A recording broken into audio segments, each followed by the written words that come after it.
Sermão do Monte, capítulo 38, parte 3. Deus ou as riquezas?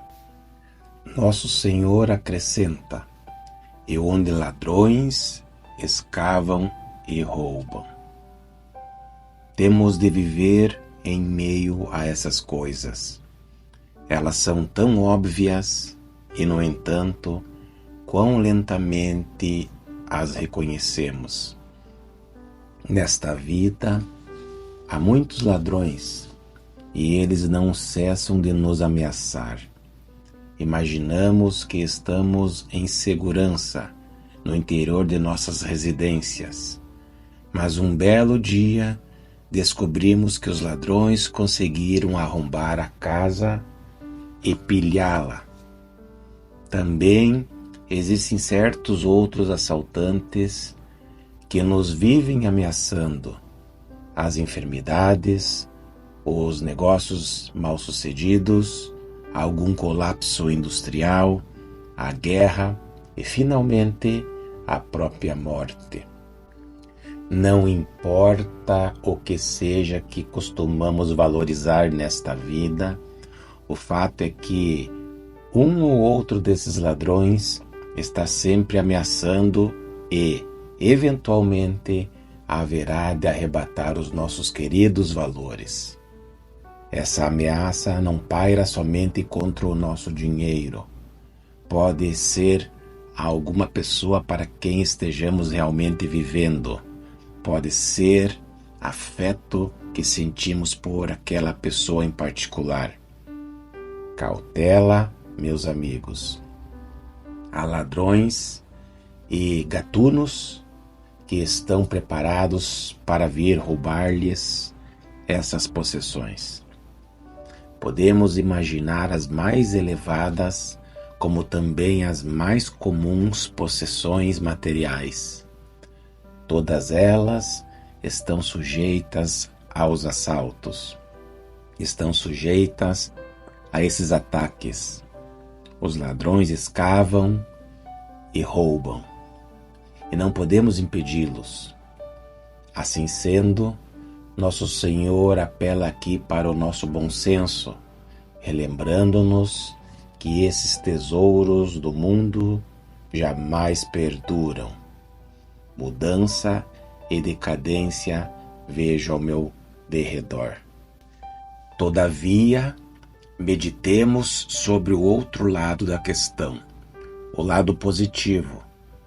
Mas ajuntai para vós outros tesouros no céu, onde a traça nem ferrugem corrói, e onde ladrões não escavam nem roubam. Isso é maravilhoso e pleno de glória. Pedro expressa tudo isso em uma única sentença. Ele fala a respeito de uma herança incorruptível, sem mácula, imarcessível, reservada nos céus para vós outros. 1 Pedro, capítulo 1, versículo 4. Assevera o apóstolo Paulo: porque as coisas que se veem são temporais, e as que se não veem são eternas.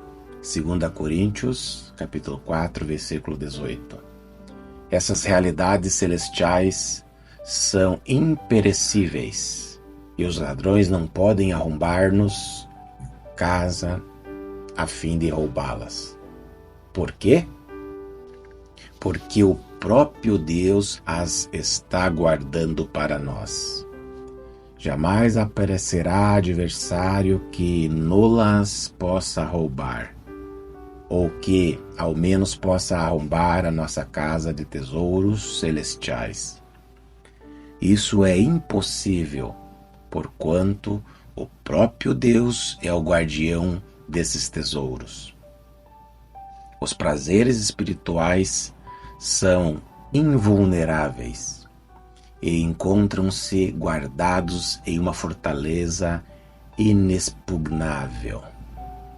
Porque estou bem certo de que nem a morte, nem a vida, nem anjos, nem principados, nem coisas do presente, nem do porvir, nem poderes, nem altura, nem profundidade, nem qualquer outra criatura poderá separar-nos do amor de Deus que está em Cristo Jesus nosso Senhor.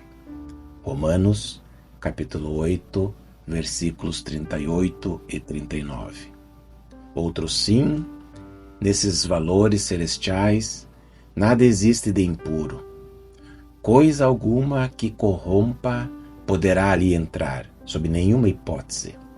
Ali não há pecado e nem fator de decadência. Esse é o campo da vida eterna, da luz eterna. Deus é o único que possui imortalidade, que habita em luz inacessível, a quem homem algum jamais viu, nem é capaz de ver. 1 Timóteo, capítulo 6, versículo 16. O céu é a dimensão da vida, da luz e da pureza, e coisa alguma pertencente à morte, coisa alguma manchada ou poluída, poderá ser ali admitida. Tudo ali é perfeito. Os tesouros da alma e do espírito pertencem àquela dimensão. Nosso Senhor ensina-nos a ajuntar ali os nossos tesouros, porque ali não existe a corrosão provocada pela traça e pela ferrugem, e nem há ladrão que possa arrombar para furtá-los. Temos aqui um apelo ao nosso bom senso. Porventura não sabemos que essas coisas são verdades? Não são elas, por necessidade, verdadeiras? Não percebemos essas realidades ao viver neste mundo? Tomemos o jornal da manhã e consideremos a lista de óbitos. Consideremos todos os acontecimentos ali noticiados. Sabemos de todas essas coisas.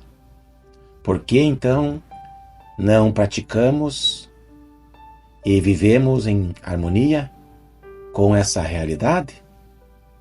Por que continuamos acumulando tesouros sobre a terra, sabendo de antemão o que haverá de suceder-lhes?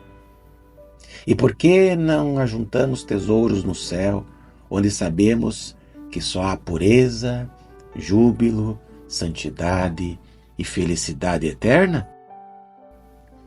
Isso, entretanto, representa meramente o primeiro argumento de Jesus, que é o argumento do bom senso. Nosso Senhor, porém, não parou neste ponto. O seu segundo argumento alicerça-se sobre o terrível perigo espiritual que está envolvido nessa prática de acumularmos tesouros sobre a terra e não no céu. Esse é um título geral. Nosso Senhor, contudo, divide o assunto em certas subseções. A primeira coisa contra a qual ele nos adverte, nesse sentido espiritual, é o forte domínio e o poder que essas coisas terrenas exercem sobre nós. Você deve dar atenção aos termos que Jesus usou. Disse o Senhor, porque onde está o teu tesouro, aí estará também o teu coração. Mateus capítulo 6, versículo 21. O coração. E então, no versículo 24, Jesus refere-se à nossa mente. Ninguém pode servir a dois senhores. E devíamos notar o verbo servir.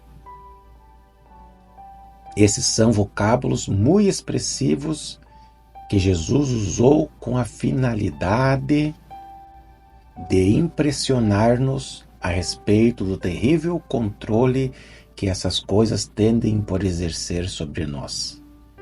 No momento em que paramos para pensar, não nos tornamos perfeitamente cônscios delas.